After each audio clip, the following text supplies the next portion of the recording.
쉬운 성경 1도 마가복음 8장. 또다시 많은 사람들이 있을 때 먹을 것이 없었습니다. 예수님께서 제자들을 불러 말씀하셨습니다. 이 많은 사람들이 나와 함께 3일 동안이나 있었는데 이제 먹을 것이 없어 안타깝다. 내가 이들을 허기진 채 집에 보내면 도중에 쓰러질 것이다. 이들 중에는 멀리서 온 사람도 있다. 예수님의 제자들이 물었습니다. 이 빈들에서 어떻게 이 사람들을 배불리 먹일 빵을 구할 수 있겠습니까? 예수님께서 물으셨습니다. 너희에게 빵이 얼마나 있느냐? 제자들이 대답했습니다. 7개가 있습니다. 예수님께서 사람들에게 땅에 앉으라고 지시하신 뒤 7개의 빵을 가지고 축복하셨습니다. 그리고 빵을 떼어 제자들에게 주시면서 사람들에게 나누어 주도록 하셨습니다. 제자들이 사람들에게 빵을 나누어 주었습니다. 제자들에게 조그마한 생선도 몇 마리가 있었습니다. 예수님께서 축복하신 후 마찬가지로 나누어 주라고 하셨습니다. 모든 사람들이 배불리 먹었습니다. 그리고 먹고 남은 빵 조각을 7개의 커다란 광주리에 모았습니다. 그곳에는 약 4,000명 정도의 사람들이 있었습니다. 예수님께서 그들을 집으로 흩어보내셨습니다. 그리고 즉시 예수님께서 제자들과 배를 타시고 달마누다 지방으로 가셨습니다. 바리새파 사람들이 예수님께 와서 시비를 걸기 시작하였습니다. 이들은 예수님을 시험하려고 하늘로부터 오는 증거를 보여달라고 하였습니다. 예수님께서는 깊이 숨을 쉬시고 말씀하셨습니다. 이 세대가 어째서 증거를 찾느냐? 내가 너희에게 진정으로 말한다. 어떠한 기적도 이 세대에 보여주지 않겠다. 예수님께서 바리새파 사람들에게서 떠나 다시 배를 타시고 호수 건너편으로 가셨습니다. 제자들이 남은 빵을 가지고 오는 것을 잊었습니다. 배에는 겨우 빵 한 조각만 있었습니다. 예수님께서 제자들에게 경고를 하셨습니다. 바리새파 사람들의 누룩과 헤롯의 누룩을 조심하여라. 제자들은 빵이 없어서 그런가 하고 서로 수군거렸습니다. 예수님께서 이것을 아시고 물으셨습니다. 어째서 너희가 빵이 없는 것에 대해서 수군거리느냐? 너희가 아직도 알지 못하고 깨닫지 못하느냐? 너희의 마음이 굳어졌느냐? 너희는 눈이 있어도 보지 못하고 귀가 있어도 듣지 못하느냐? 기억하지 못하느냐? 5개의 빵을 5,000명에게 나누어 주었을 때 너희가 남은 빵을 몇 광주리에 모았느냐? 제자들이 대답했습니다. 12광주리입니다. 7개의 빵을 4,000명에게 나누어 주었을 때 너희가 몇 광주리에 거두었느냐? 제자들이 대답했습니다. 7광주리입니다. 예수님께서 아직도 깨닫지 못하느냐 하고 그들에게 물으셨습니다. 예수님과 제자들이 벳세다로 갔습니다. 거기서 사람들이 예수님께 보지 못하는 사람을 데리고 와서 손을 대어 주시기를 간청하였습니다. 예수님께서 그 사람의 손을 붙잡고 마을 밖으로 데리고 가셨습니다. 그리고 그 사람의 눈에 침을 뱉으셨습니다. 그리고 손을 그 사람에게 얹고 물으셨습니다. 무엇이 보이느냐? 그러자 그 사람의 눈이 떠졌습니다. 그가 말했습니다. 사람이 보입니다. 마치 나무가 걸어다니는 것 같습니다. 다시 예수님께서 손을 그 사람의 눈에 얹으셨습니다. 그 사람이 쳐다보려고 하였습니다. 그의 시력은 회복되어 모든 것을 분명하게 볼 수 있게 되었습니다. 예수님께서 그를 집으로 보내시며 마을로 들어가지 말라고 말씀하셨습니다. 예수님께서 제자들과 함께 가이사랴 빌립보에 있는 마을로 가셨습니다. 가시는 도중에 예수님께서 제자들에게 물으셨습니다. 사람들은 나를 누구라고 하느냐? 제자들이 대답했습니다. 세례자 요한이라고 합니다. 어떤 사람들은 엘리야라고도 합니다. 그리고 또 어떤 사람들은 예언자 가운데 한 사람이라고 합니다. 예수님께서 제자들에게 물으셨습니다. 그러면 너희는 나를 누구라고 하느냐? 베드로가 대답했습니다.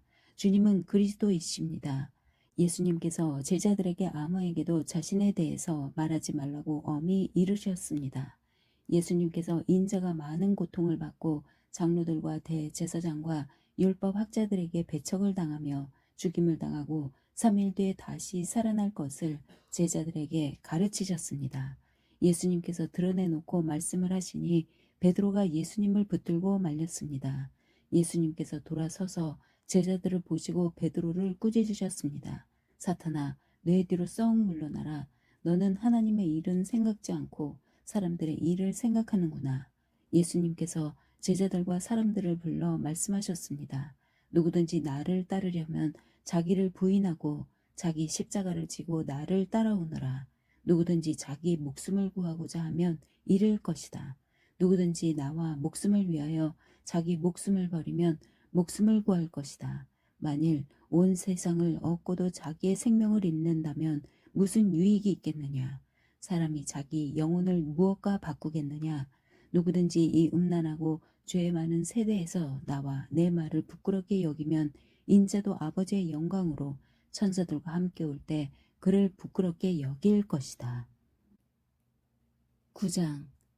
예수님께서 말씀하셨습니다. 내가 너희에게 진정으로 말한다. 여기 서 있는 사람 가운데서 몇 사람은 죽기 전에 하나님 나라가 권세 있게 오는 것을 볼 것이다. 6일 뒤에 예수님께서 베드로, 야고보 그리고 요한을 데리고 높은 산에 올라가셨습니다. 이 제자들 앞에서 예수님의 모습이 변하였습니다. 예수님의 옷이 하얗게 빛났습니다. 세상에 어떤 사람도 그렇게 희게 빨 수 없을 정도로 새하얗게 되었습니다. 엘리야가 모세와 함께 제자들 앞에 나타나 예수님과 더불어 말씀을 나누었습니다. 베드로가 예수님께 말했습니다. 선생님, 우리가 여기 있는 것이 좋겠습니다. 우리가 천막셋을 세우겠습니다. 하나는 선생님을 위해, 하나는 모세를 위해, 그리고 또 하나는 엘리야를 위해서입니다. 베드로는 무엇을 말하는지 알지 못했습니다. 왜냐하면 그들이 두려움에 빠져 있었기 때문입니다. 구름이 그들을 덮었습니다. 그리고 그 구름 가운데서 목소리가 들렸습니다. 이 사람은 내가 사랑하는 아들이다. 그의 말을 들어라. 그 즉시 제자들이 주위를 둘러보았습니다. 그러나 예수님 외에는 아무도 볼 수 없었습니다.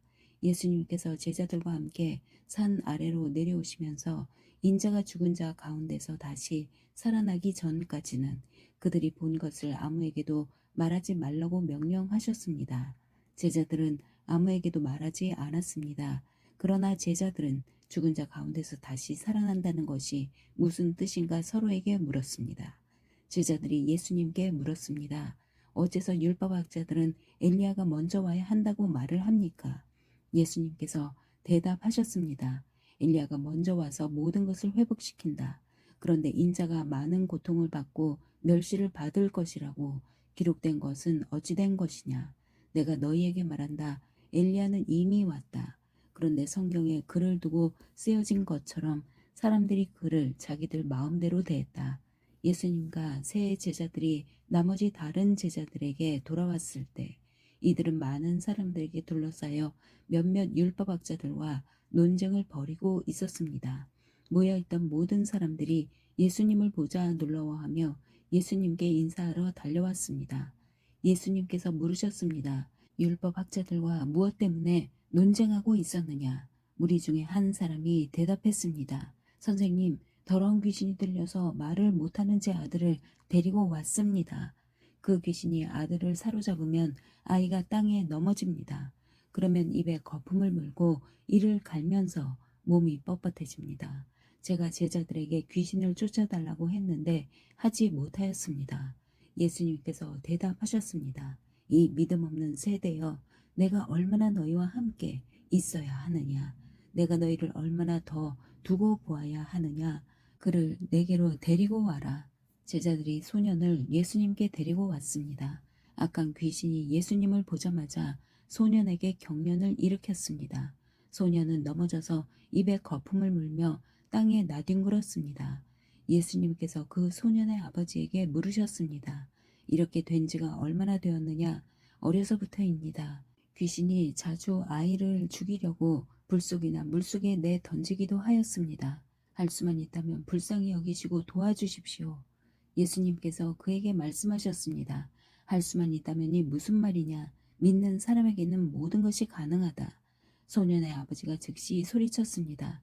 제가 믿습니다. 제 믿음 없는 것을 도와주십시오. 예수님께서 많은 사람들이 달려와 모여드는 것을 보시고 더러운 귀신을 꾸짖으셨습니다. 이 듣지 못하고 말 못하게 하는 귀신아, 내가 너에게 명령한다. 소년에게서 나와 다시는 들어가지 마라. 더러운 귀신은 소리를 지르고 소년에게 경련을 일으키게 하고 나갔습니다. 소년은 마치 시체처럼 되었습니다. 그래서 사람들이 죽었다라고 말했습니다. 그러나 예수님께서 손을 잡고 일으키자 소년이 일어났습니다. 예수님께서 집으로 들어가셨을 때 제자들이 조용히 여쭈었습니다. 어째서 우리는 내쫓지 못했습니까? 예수님께서는 이런 종류의 귀신은 오직 기도로만 쫓아낼 수 있다고 대답하셨습니다. 예수님과 제자들이 그곳을 떠나 갈릴리를 지나가셨습니다. 예수님께서는 이것을 알리기를 꺼려하셨습니다. 예수님께서 제자들을 가르치셨습니다. 인자가 사람들의 손에 넘겨질 것이고 그들은 인자를 죽일 것이다. 그러나 죽은 지 3일 뒤에 다시 살아날 것이다. 그러나 제자들은 이 말씀을 이해하지 못했습니다. 그리고 예수님께 묻기를 두려워했습니다. 예수님과 제자들이 가버나움으로 갔습니다.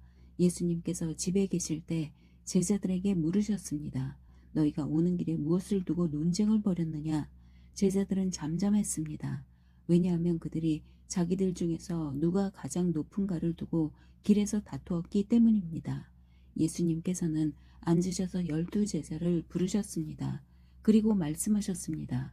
누구든지 첫째가 되려면 다른 모든 사람보다 나중이 되어야 하고 모든 사람의 종이 되어야 한다. 그리고 한 어린이를 데려와 제자들 가운데 세우셨습니다. 그 아이를 팔에 안으시고 말씀하셨습니다. 누구든지 내 이름으로 이런 어린이 하나를 받아들이면 나를 받아들이는 것이다. 또 누구든지 나를 받아들이는 사람은 나를 받아들인 것이 아니라 나를 보내신 분을 받아들인 것이다. 요한이 예수님께 말했습니다. 선생님, 선생님의 이름으로 귀신을 내쫓는 사람을 보고 하지 못하게 하였습니다. 그것은 그 사람은 우리를 따르지 않는 사람이기 때문입니다. 예수님께서 말씀하셨습니다. 그를 막지 마라. 내 이름으로 기적을 행하고 곧바로 나에 대해서 나쁜 말을 하는 사람은 없다. 우리에게 반대하지 않는 사람은 우리 편이다. 내가 너희에게 진정으로 말한다. 누구든지 너희가 그리스도의 사람이기 때문에 마실 물 한 잔을 건네주는 사람은 결코 상을 잃지 않을 것이다. 또 나를 믿는 어린 아이들 가운데 하나를 죄짓게 하는 사람은 차라리 커다란 연자맷돌을 목에 걸고 바다에 빠지는 것이 더 낫다. 만일 내 손이 죄짓게 한다면 그것을 잘라버려라. 두 손을 가지고 지옥에 꺼지지 않는 불 속으로 던져지는 것보다 장애인으로 영원한 생명을 누리는 곳에 들어가는 것이 훨씬 낫다. 만일 내 발이 죄짓게 한다면 그것을 잘라버려라. 두 발을 가지고 지옥에 던져지는 것보다 저는 발로 하늘나라에 들어가는 것이 더 낫다. 만일 내 눈이 죄짓게 한다면 그것을 뽑아버려라.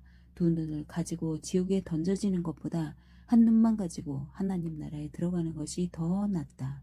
지옥에서는 벌레도 죽지 않으며 불이 꺼지지도 않는다. 모든 사람이 소금 절이듯 불로 절여질 것이다. 소금은 좋은 것이다. 그러나 만일 소금이 짠맛을 잃으면 무엇으로 다시 짜게 하겠느냐. 서로가 소금을 지니고 화목하게 지내라. 10장. 예수님께서는 그곳을 떠나 유대 지방으로 가셨습니다. 다시 많은 사람들이 예수님께로 몰려들었습니다. 다른 때와 마찬가지로 예수님께서 그들을 가르치셨습니다. 몇몇 바리새파 사람들이 예수님께 와서 예수님을 시험하려고 물었습니다. 사람이 아내와 이혼하는 것이 옳습니까? 예수님께서 대답하셨습니다. 모세가 너희에게 어떻게 명령하였느냐? 그들이 말했습니다. 모세는 남자가 이혼 증서를 써준 다음에 여자를 보내라고 허락하였습니다. 예수님께서 말씀하셨습니다. 너희의 마음이 굳어 있어서 모세가 이런 명령을 썼다. 그러나 하나님께서 세상을 만드실 때부터 남자와 여자를 만드셨다. 그러므로 남자가 자기 아버지와 어머니를 떠나 아내와 더불어 둘이 한 몸이 될 것이다. 따라서 더 이상 둘이 아니라 한 몸이다. 그러므로 하나님께서 하나로 만드신 것을 사람이 가르지 마라. 제자들이 집에서 예수님께 이혼에 대해 다시 물었습니다. 예수님께서 대답하셨습니다. 자기 아내를 버리고 다른 여자와 결혼하는 사람은 간음죄를 짓는 것이다. 자기의 남편을 버리고 다른 남자와 결혼하는 여자 또한 간음죄를 짓는 것이다. 사람들이 자기의 아이들을 데리고 예수님께 와서 어루만져 주기를 원했습니다. 그러자 제자들이 이들을 꾸짖었습니다. 예수님께서 이것을 보시고 노하시며 제자들에게 말씀하셨습니다. 어린이들이 내게로 오게 놔두어라. 하나님 나라는 이런 어린아이와 같은 사람들의 것이다. 내가 너희에게 진정으로 말한다. 어린이처럼 하나님 나라를 받아들이지 않는 사람은 결코 그곳에 들어가지 못할 것이다. 그리고 예수님께서 어린이들을 팔에 안으시고 손을 얹어 축복하셨습니다. 예수님께서 길을 떠나시려고 할 때 한 사람이 달려와서 예수님 앞에 무릎을 꿇었습니다. 그리고 여쭈었습니다. 선하신 선생님, 영원한 생명을 상속받으려면 무엇을 해야 합니까? 예수님께서 대답하셨습니다. 왜 나를 선하다고 하느냐? 오직 하나님 외에는 아무도 선하지 않다. 내가 계명을 한다. 살인하지 마라. 간음하지 마라. 도둑질하지 마라. 거짓 증거를 대지 마라. 속이지 마라. 내 부모를 공경하여라. 그 사람이 말했습니다. 선생님, 저는 어려서부터 이 모든 계명들을 다 지켰습니다. 예수님께서 그 사람을 보시고 사랑스럽게 여기셨습니다. 그리고 말씀하셨습니다. 내게 부족한 것 하나가 있다. 가서 내가 가진 것을 모두 팔아 가난한 사람들에게 주어라. 그러면 하늘에서 보화가 있을 것이다. 그리고 와서 나를 따르라. 이 말씀을 듣고 그 사람은 매우 슬퍼하며 떠나갔습니다. 그것은 그 사람이 많은 재물을 가지고 있었기 때문입니다. 예수님께서 제자들을 보시며 말씀하셨습니다. 부유한 사람이 하나님 나라에 들어가는 것이 얼마나 어려운가. 제자들은 예수님의 말씀에 놀랐습니다. 예수님께서 다시 말씀하셨습니다. 얘들아, 하나님 나라에 들어가는 것이 얼마나 어려운지 부자가 하나님 나라에 들어가는 것보다 낙타가 바늘길을 지나가는 것이 더 쉬울 것이다. 제자들은 더욱더 놀라며 서로 말하였습니다. 그러면 과연 누가 구원받을 수 있을까? 예수님께서 제자들을 바라보시며 말씀하셨습니다. 사람은 할 수 없으나 하나님께서는 할 수 있다. 하나님께는 모든 것이 가능하다. 베드로가 예수님께 말했습니다. 보십시오. 우리는 선생님을 따르려고 모든 것을 버렸습니다. 예수님께서 말씀하셨습니다. 내가 너희에게 진정으로 말한다. 나와 복음을 위해 자기 집과 형제, 자매, 어머니, 아버지, 자식 또는 밭을 버린 사람은 이 세상에서 핍박과 함께 집, 형제, 자매, 어머니, 자녀, 그리고 밭을 100배로 받을 것이다. 그리고 오는 세대에서는 영원한 생명을 얻을 것이다. 첫째가 꼴찌가 되고 꼴찌가 첫째가 되는 사람이 많을 것이다. 예루살렘으로 올라가는 길에 예수님께서 사람들보다 먼저 걸어가셨습니다. 제자들이 놀랐고 뒤따르던 사람들도 두려워했습니다. 예수님께서 12제자를 따로 부르셔서 어떤 일이 예수님에게 일어날지 말씀하시기 시작하셨습니다. 보아라, 우리는 지금 예루살렘으로 간다. 인자가 대제사장과 율법학자들에게 넘겨질 것이다. 그들은 인자에게 사형을 선고하고 이방 사람들에게 넘겨줄 것이다. 이방 사람들은 인자를 조롱하고 침을 뱉고 채찍으로 때리고 죽일 것이다. 그러나 인자는 3일 뒤에 다시 살아날 것이다. 세베대의 두 아들인 야고보와 요한이 예수님께 와서 말했습니다. 선생님, 우리의 소원을 들어주시기 원합니다. 예수님께서 물으셨습니다. 너희가 내게 무엇을 원하느냐? 그들이 대답했습니다. 저희가 주의 영광스러운 나라에서 선생님의 오른쪽과 왼쪽에 앉게 허락해 주십시오. 예수님께서 대답하셨습니다. 너희가 요구하는 것이 무엇인지를 알지 못하는구나. 너희는 내가 마시는 잔을 마실 수 있느냐? 그리고 내가 받는 세례를 받을 수 있느냐? 그들이 대답했습니다. 예, 우리는 할 수 있습니다. 예수님께서 그들에게 말씀하셨습니다. 내가 마시는 잔을 너희가 마시며 내가 받는 세례를 너희가 받을 것이다. 그러나 내 오른쪽이나 왼쪽에 앉는 것은 내가 허락하는 것이 아니다. 이 자리들은 정해놓은 사람에게 돌아갈 것이다. 이 말을 듣고 나머지 10명의 제자들이 야고보와 요한에게 화를 내기 시작했습니다. 예수님께서 제자들을 부르시고 말씀하셨습니다. 너희가 아는 것처럼 이방 사람들의 통치자라는 사람들은 사람들을 지배하려고 한다. 고관들도 사람들에게 새 도를 부린다. 그러나 너희는 그래서는 안 된다. 누구든지 너희 중에서 높아지려거든 종이 되어야 한다. 누구든지 너희 중에서 첫째가 되려거든 모든 사람의 종이 되어야 한다. 인자도 섬김을 받으러 온 것이 아니라 섬기러 왔다. 인자는 자기 생명을 많은 사람의 대속물로 주려고 왔다. 예수님과 제자들이 여리고에 왔습니다. 예수님께서 제자들과 많은 사람들과 함께 여리고를 떠나실 때 디모의 아들인 바디메오라고 하는 앞을 보지 못하는 거지가 길가에 앉아 있었습니다. 나사렛 예수님이라는 소리를 듣고 그는 소리 지르기 시작했습니다. 다윗의 자손 예수님, 제게 자비를 베풀어 주십시오. 많은 사람들이 그에게 조용히 하라고 엄하게 말했습니다. 그러나 그는 더욱더 크게 소리쳤습니다. 다윗의 자손이시여, 제게 자비를 베풀어 주십시오. 예수님께서 멈추셔서 말씀하셨습니다. 그 사람을 이리 데리고 오너라. 사람들이 그를 불렀습니다. 안심하고 일어나게. 예수님께서 자네를 부르고 계시네. 그는 겉옷을 거기에 두고 벌떡 일어나 예수님께로 갔습니다. 예수님께서 그에게 물으셨습니다. 무엇을 해주길 원하느냐? 보지 못하는 자가 대답했습니다. 선생님, 다시 보기를 원합니다. 예수님께서 가거라, 내 믿음이 너를 낫게 하였다라고 말씀하셨습니다. 그 즉시 그는 보게 되었고 예수님을 따라 나섰습니다. 11장. 예수님과 제자들이 예루살렘 근처 곧 올리브산 가까이에 있는 벳바게와 베다니 마을에 이르렀습니다. 그곳에서 예수님은 두 제자들을 보내셨습니다. 예수님께서 그들에게 말씀하셨습니다. 건너편 마을로 가거라. 거기에 가면 지금까지 아무도 탄 적이 없는 나귀 새끼 한 마리가 매어 있는 것을 볼 것이다. 그것을 풀어서 이리로 가지고 오너라. 누가 너희에게 왜 이러십니까? 라고 물으면 이렇게 말하여라. 주님께서 필요하시답니다. 곧 이리로 돌려보내실 것입니다. 제자들이 마을로 들어가서 길 쪽으로 있는 문에 묶여있는 나귀 새끼를 발견하였습니다. 제자들이 나귀를 풀었습니다. 서 있는 사람이 제자들에게 물었습니다. 나귀를 풀다니 무엇을 하려는 것이오? 제자들이 예수님께서 알려주신 대로 대답했습니다. 그러자 허락해 주었습니다. 제자들이 예수님께 나귀 새끼를 끌고 왔습니다. 그들이 겉옷을 나귀 위에 얹었고 예수님께서 거기에 앉으셨습니다. 많은 사람들이 자기들의 겉옷을 펴서 길 위에 펼쳤습니다. 어떤 사람들은 들에서 꺾은 나뭇가지를 펼쳤습니다. 예수님 앞에서 걸어가던 사람들과 뒤에서 따라가던 사람들이 소리쳤습니다.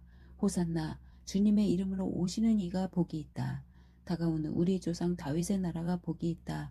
가장 높은 곳에서 호산나.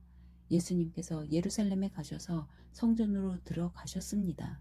그리고 모든 것을 둘러보신 후 날이 이미 저물었기 때문에 12 제자들과 함께 베다니로 돌아가셨습니다.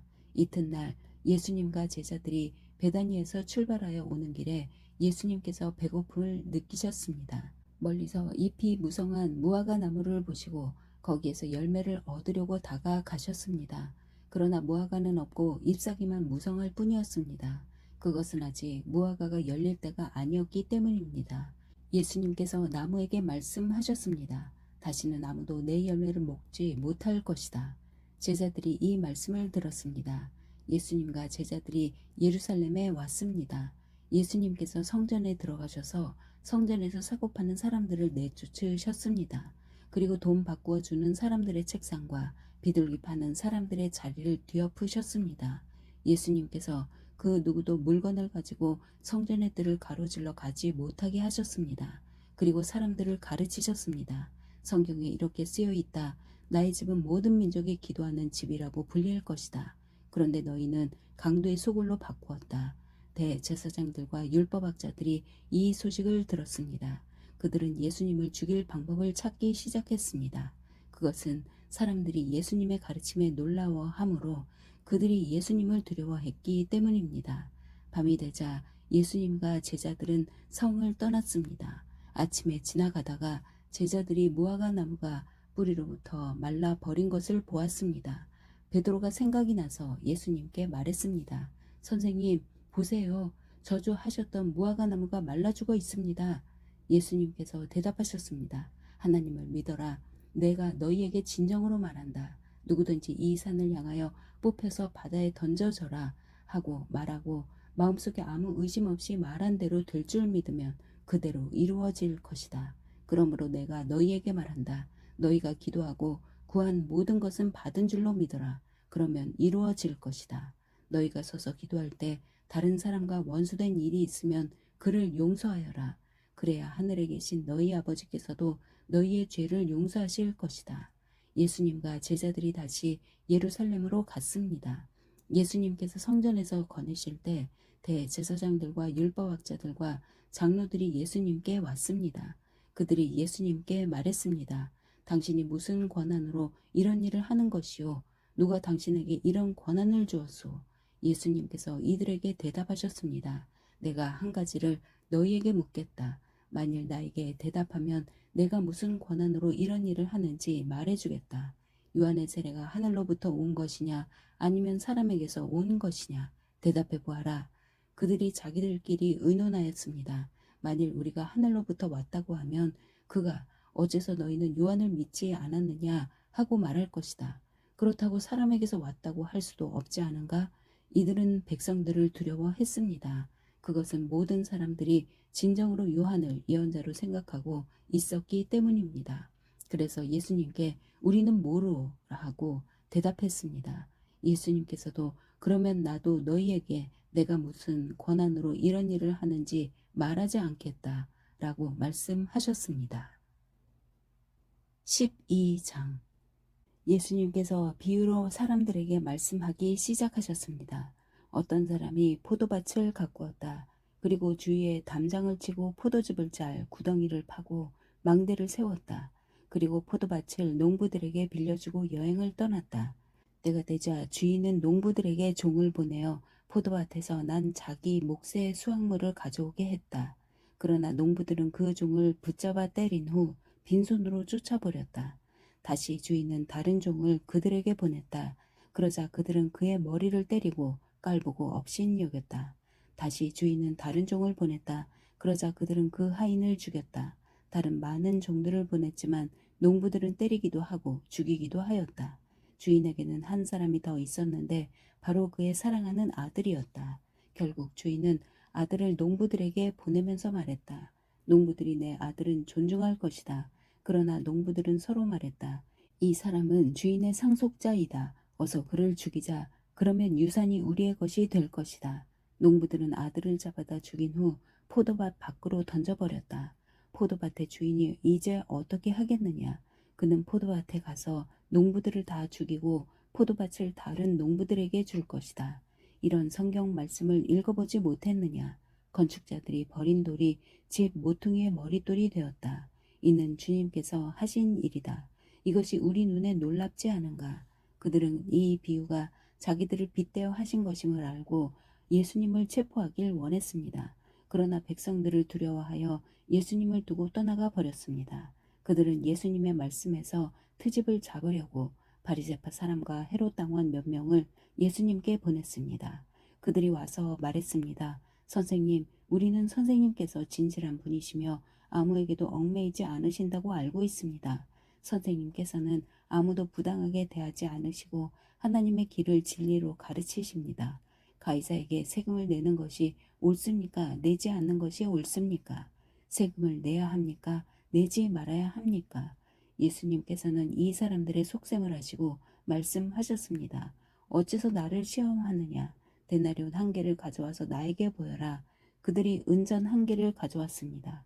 예수님께서 물으셨습니다. 이것은 누구의 얼굴이며 누구라고 쓰여 있느냐? 그들이 대답했습니다. 가이사입니다. 예수님께서 그들에게 말씀하셨습니다. 가이사의 것은 가이사에게 주어라. 그리고 하나님의 것은 하나님께 바쳐라. 그들은 예수님의 말씀에 놀랐습니다. 부활이 없다고 주장하는 사두개파 사람 몇 명이 예수님께 왔습니다. 그리고 예수님께 질문을 했습니다. 선생님, 모세는 형이 자식이 없이 아내만 남겨두고 죽으면 동생이 그 형수와 결혼하고 형을 위하여 자식을 낳아주어라 하고 기록했습니다. 7 형제가 있었는데 맏형이 결혼하고 자식이 없이 죽었습니다. 그래서 둘째가 형수와 결혼을 했는데 역시 자식이 없이 죽었습니다. 셋째도 마찬가지였습니다. 7 형제 모두가 자식을 남기지 못했습니다. 나중에 여자도 죽었습니다. 그러면 다시 살아날 때 그 여자는 그들 중에 누구의 아내가 되겠습니까? 7 형제가 모두 그를 아내로 맞이했으니 말입니다. 예수님께서 대답하셨습니다. 너희가 성경도 모르고 하나님의 능력도 몰라서 잘못 생각하는 것이 아니냐. 사람들이 죽은 사람들 중에서 다시 살아날 때에는 장가도 가지 않고 시집도 가지 않는다.